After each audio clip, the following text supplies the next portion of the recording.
नमस्कार दोस्तों, आज मैं कोडिंग रिकॉर्डिंग का पार्ट 8 लेकर आया हूँ। जैसे आपको पता है कि कोडिंग रिकॉर्डिंग का अभी तक इस वीडियो के पहले तक मैंने पार्ट 7 तक बनाया है। 1 बाय 1 सारे पार्ट को मैंने बनाया है और जितना भी क्वेश्चन हो सकता है कोडिंग रिकॉर्डिंग से अलग अलग तरीके का क्वेश्चन मैंने आपको बताया है। इस वीडियो में मैं फिर से कोडिंग रिकॉर्डिंग का क्वेश्चन लेकर आया हूँ और वो भी जो पहले मैंने वीडियो बनाया था पार्ट 7 में कि किस तरीके से अगर कोई वर्ड है और उसके सामने कोई नंबर दिया हुआ है तो उसको कैसे डिसाइफर करते हैं। तो इस वीडियो में भी मैं उसी तरीके का क्वेश्चन बताऊंगा, लेकिन इसका पैटर्न डिफरेंट होगा और अलग अलग तरीके का क्वेश्चन होगा, डिफरेंट क्वेश्चन होगा, जिससे आप बेहतर तरीके से समझ पाओगे कि कोडिंग रिकॉर्डिंग में अगर क्वेश्चन आ जाता है जिसमें न्यूमेरिकल वैल्यू दिया रहता है उसको कैसे सॉल्व करना है। और मैं आगे भी कोडिंग रिकॉर्डिंग का क्वेश्चन लेकर आऊंगा और जो भी टाइप हो सकता है कोडिंग रिकॉर्डिंग का वो सारा क्वेश्चन लेके आऊंगा और मैं डिस्कस करूंगा और बताऊंगा भी। चाहे आप किसी भी एग्जाम का प्रिपरेशन कर रहे हो, सभी के लिए आपको ये 100% मैं अश्योर करता हूं कि ये फ्रूटफुल होगा। तो स्टार्ट करते हैं आज का वीडियो। सबसे पहले एक क्वेश्चन है जिसको देखते हैं और फिर उसके बाद उसको मैं सॉल्व करूंगा और आपको बताऊंगा कि इसको कैसे सॉल्व करना है। और आप बस इसको ध्यान से समझना, अगर इसी तरीके का क्वेश्चन आता है तो आप कैसे अपना अप्रोच लगा सकते हो। स्टार्ट करते हैं। If each of the letters in the English alphabet is assigned odd numerical value beginning A is equal to 1, B is equal to 3 and so on, what will be the total value of the letters for the word hotel? अब देखो यहाँ पे क्या क्या चीजें हैं, पहले मैं इसको एक एक करके अंडरलाइन करके देख लेते हैं क्या क्या है। सबसे पहली बात तो यहाँ लिखा हुआ है English alphabet is assigned odd numerical value. जो अल्फाबेट का लेटर है उसको ऑड न्यूमेरिकल वैल्यू असाइन किया गया है। स्टार्ट जैसे ए के लिए 1 रखा गया है, बी के लिए 3 and so on. So on का मतलब जेड तक चलेगा, ऐसा ही। तो इसी तरीके का पैटर्न से मतलब कहने का ये हो गया कि ये ऑड न्यूमेरिकल वैल्यू रखना है जो 26 लेटर होता है उसमें, और उससे होटल का कोड क्या होगा, होटल का न्यूमेरिकल वैल्यू क्या होगा, ये बताना है। तो सबसे पहले मैं आपको कुछ बता देता हूं, उसके बाद हम आते हैं इस पे कि कैसे निकालना है। देखो जैसे A B C D E F G H I and ये कहां तक जाएगा, जेड तक जाएगा। तो ऑड असाइन करना है तो पहले A का 1, B का 3 और C का 5, D का 7, E का 9, F का 11। तो एक्चुअली अगर आप ऐसे करके निकालोगे तो आपका टाइम बहुत ज्यादा कंज्यूम होगा। तो हम क्या करेंगे, हम इसको सॉल्व कैसे करेंगे। तो देखो A का तो 1 हो गया, लेकिन B का कितना है 3। तो एक्चुअली B का प्लेस वैल्यू अगर देखें तो 2 होता है और A का जो प्लेस वैल्यू 1 होता है, तो 1 + 2 कितना आ गया 3। उसी तरीके से C पे आते हैं। देखो C का जो है जो एक्चुअल प्लेस वैल्यू कितना है 3 है और D का एक्चुअल कितना है 4 है। तो 3 + 4 ऐड किया तो क्या आ गया, 7 आ गया। तो हम इसी के हेल्प से इसको आगे सॉल्व करेंगे। तो जैसे मैं यहाँ पे लिखता हूं HOTEL। अब इसके न्यूमेरिकल वैल्यू को ऐड कर देंगे, आंसर हो जाएगा। जैसे देखो H का एक्चुअली प्लेस वैल्यू कितना होता है, 8 होता है, लेकिन H से पहले क्या आता है, 7 आता है। तो 7 + 8 कितना हो जाएगा, मतलब 15। इसका 15 हो जाएगा। उसी तरीके से O का प्लेस वैल्यू कितना होता है 15। इससे पहले वाले का 14 होता है एक्चुअल, है ना। तो 14 + 15 कितना होगा, 29। उसी तरीके से T का कितना होता है 20, उससे पहले कितना होता है 19। तो 19 + 20 कितना होगा 39। उसी तरीके से E 5, उसके पहले क्या होता है 4, उसको ऐड कर लेते हैं तो 9 हो जाएगा। देखो E का कितना आ रहा है, 9 आ रहा है। तो ऐसे ही होगा, और इस तरीके से साइन कर सकते हैं। उसी तरीके से L है, L का कितना होता है 12, लेकिन उससे पहले क्या होता है 11। दोनों को ऐड करेंगे कितना हो जाएगा 23। अब क्या करते हैं, ये जो असाइंड हो गया है ऑड नंबर्स, इस सबको फाइनली ऐड करेंगे तो आंसर हो जाएगा।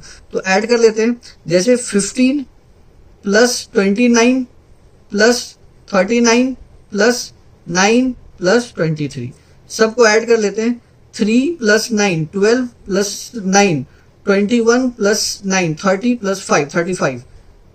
3 कैरी, 3 + 2 5 + 3 5 + 3 8 8 + 2 10 + 1 11। कितना आ रहा है 115। तो इसका जो न्यूमेरिकल वैल्यू होगा सबको ऐड करने के बाद 115 आएगा। तो इसका जो सेकंड वाला ऑप्शन है करेक्ट होगा। तो मैं ऐसा उम्मीद करता हूँ कि आपको 100% ये जो मैंने अभी बताया वो समझ में आएगा। एक दो बार रिपीट करके भी देख सकते हो वीडियो को, समझ आएगा। अब चलते हैं हम लोग नेक्स्ट क्वेश्चन पे। अब मेरे पास सेकंड क्वेश्चन है, इसको देखते हैं। In a certain code language CROWD crowd is coded as 23415924 and TRHICK is coded as 162491997. How will FRUGAL frugal be coded in that language? ठीक है, तो देखो यहाँ पे क्या दिया है, सिंपल सा क्वेश्चन है। जैसे मैं पहले वर्ड को नोट करता हूँ, CROWD, इसका जो कोड दिया हुआ है वो दिया हुआ है 23415924। उसके बाद नेक्स्ट जो दिया हुआ था वो दिया हुआ है TRHICK,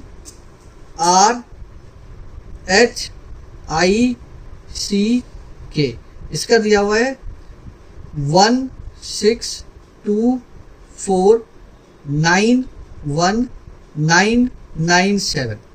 उसके बाद फिर इस दोनों के बाद मुझे जो कोड फाइंड करके बताना है वो बताना है FRUGAL, इसका कोड बताना है। तो सबसे पहले तो इस दोनों को डिसाइफर करते हैं और पता करते हैं कि इसको ये जो नंबर असाइन किया गया है उसका पैटर्न क्या है, किस तरीके से नंबर असाइन किया गया। देखो C एक्चुअली होता है 3 है, R 18 होता है, O 15, W 23, D 4 होता है। तो अब यहाँ पे देखते हैं कि ये किस तरीके से आया हुआ है। देखो यहाँ पे अगर आप देखोगे ना तो प्लेस वैल्यू में प्लस माइनस ऐसा करोगे तो कुछ समझ में नहीं आएगा। अगर 3 है तो यहाँ पे 2 है, 3 है। पहली चीज तो ये कि यहाँ देखो नंबर ऑफ लेटर 1 2 3 4 5 है, लेकिन यहाँ पे अगर मैं यहाँ पे नंबर्स की बात करूं तो यहाँ डिजिट क्या है 1 2 3 4 5 6 7 8 डिजिट्स है। तो कहने का मतलब है कि इसमें कुछ और तरीके से इसको सॉल्व करा गया है। लेकिन यहाँ पे एक बात जो मुझे अभी यहाँ दिख रहा है, देखो D अगर यहाँ ध्यान से देखोगे D 4 है तो यहाँ पे कितना है 23 है, ठीक है। तो D का ऑपोजिट अगर हम देखें ना, D का ऑपोजिट होता है W, तो 23 यहाँ पे आ रहा है। उसी तरीके से यहाँ 23 है तो यहाँ पे ध्यान से देखो ये कितना हो रहा है, ये हो रहा है 4, ठीक है। तो W का क्या ऑपोजिट हो जाएगा, D हो जाएगा। तो मैं यहाँ समझाने की कोशिश कर रहा हूँ कि आप इसके ऑपोजिट वाले साइड से चेक करोगे तो इसका जो राइट मैनर में लेफ्ट साइड में जो लिखा हुआ है वो इसका ऑपोजिट नंबर्स लिखा हुआ है। 15, देखो 15 जो O है ना उसको एज इट इज रखा गया है, उसमें चेंज नहीं करा गया है। बट यहाँ 18 है तो यहाँ पे 9 किया गया, मतलब इसका ऑपोजिट वाला नंबर लिखा गया है। 3 है तो फिर अगेन यहाँ 24 है, ठीक है। तो हम इसको समझ चुके कैसा पैटर्न है। तो ऑपोजिट वाले साइड से उसका ऑपोजिट नंबर लिखा हुआ है, ये जो दिया हुआ लेटर है उसके ऑपोजिट साइड से ऑपोजिट नंबर है। K 11 होता है तो यहाँ 16 है। C 3 होता है तो यहाँ पे देखो C 3 है तो यहाँ पे 24 है। I यहाँ पे क्या है, I यहाँ ध्यान से देखो, I यहाँ पे 9 है, I यहाँ पे 9 है तो 9 एज इट इज। लेकिन एक बात का ध्यान रखना, आपकी यहाँ I का एज इट इज इसलिए लिखा गया है क्योंकि यहाँ O का एज इट इज इसलिए लिखा गया क्योंकि ये वोवेल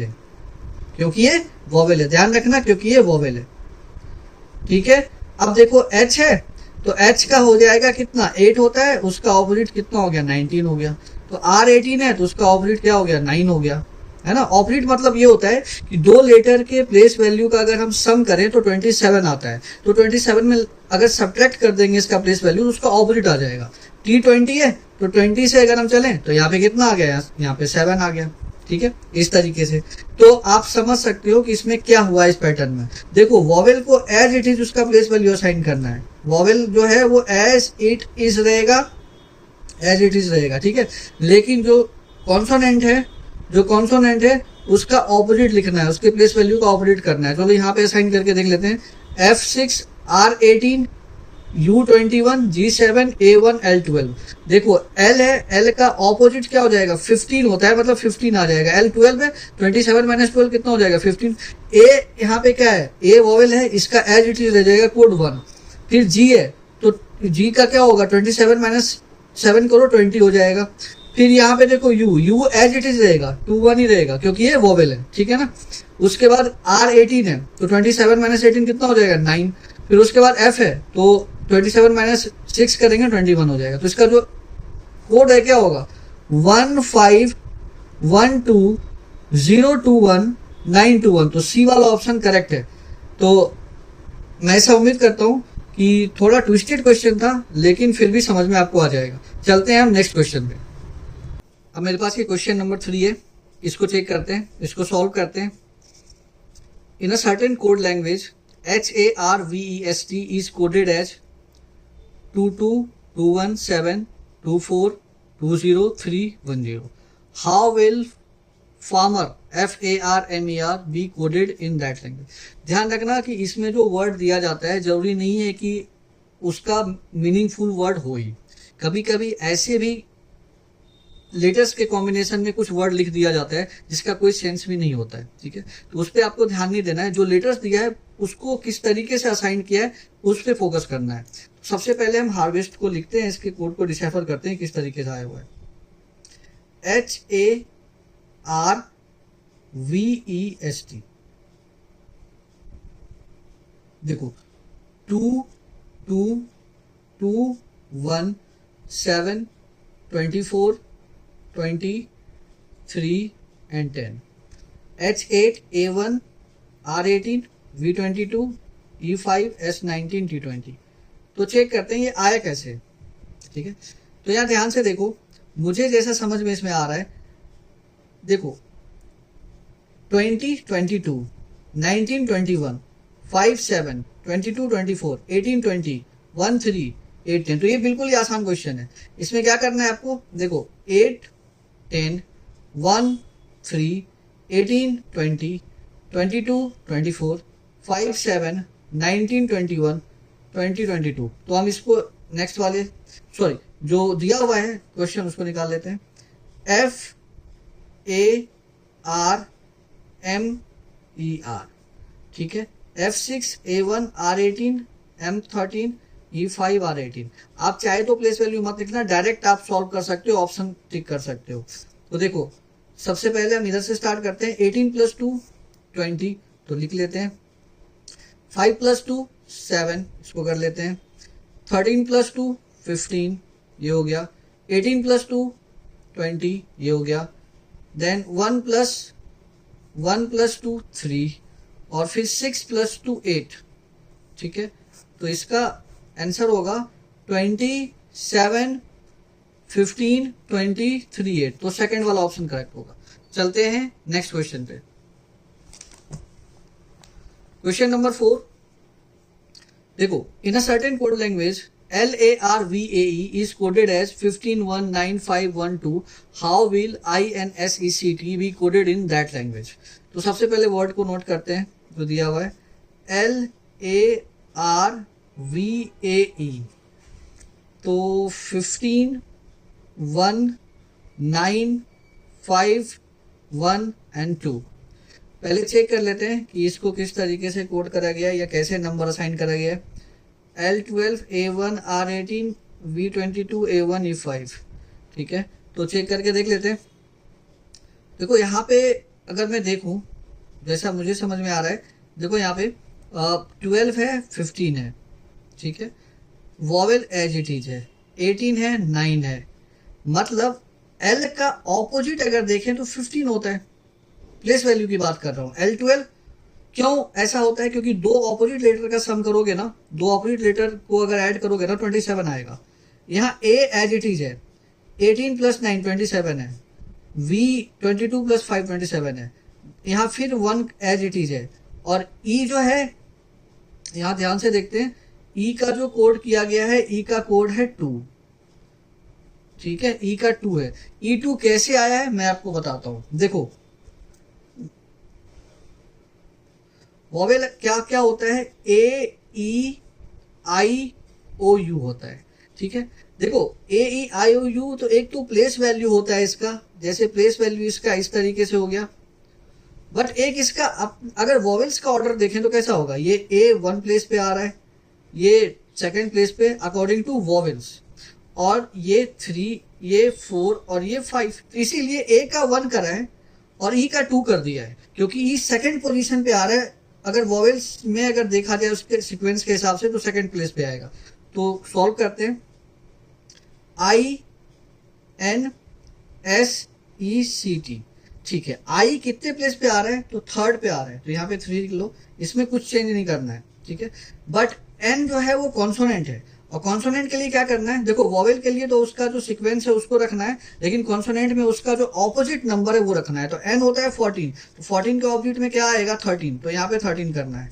एस होता है 19, तो 19 के ऑपोजिट में क्या आएगा 27 में 27 से सब्ट्रैक्ट कर दो तो 8 आ जाएगा, तो यहाँ पे 8 हो जाएगा। उसके बाद ई है, ई कितने प्लेस पे आ रहा है, सेकंड प्लेस पे, तो ई का 2 हो जाएगा। फिर उसके बाद सी जो है इसका 3 होता है और ये कॉन्सोनेंट है, तो 3 27 में लेस करो तो 24 आ जाएगा इसका। और टी 20 है, तो इसको अगर 27 में लेस करते हैं तो 7 आ जाएगा। तो 3 13 8 2 8 2 3 13 8 2 24 7, तो डी वाला ऑप्शन करेक्ट होगा। डी वाला ऑप्शन इसमें अगर आप चेक करोगे तो ये वाला सही होगा। चलते हैं नेक्स्ट क्वेश्चन पे। अब मेरे सामने क्वेश्चन नंबर 5 है, इसको देखते हैं।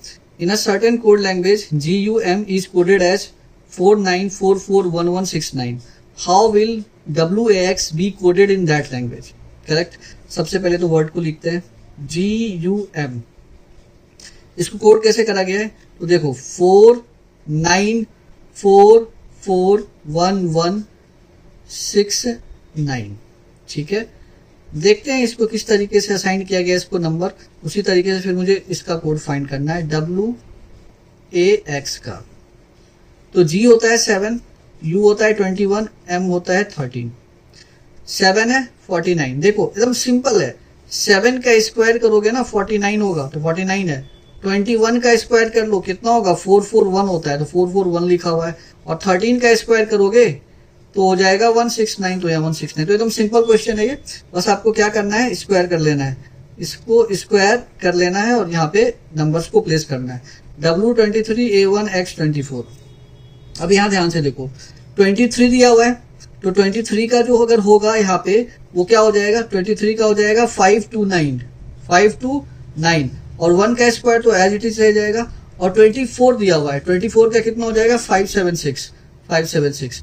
तो ये आसान है, ये इसका हो गया, ए का ये हो गया, 23 का 529, ए का 1 और 24 का ये, तो इसका आंसर जो होगा 5291,576, सी वाला ऑप्शन करेक्ट होगा।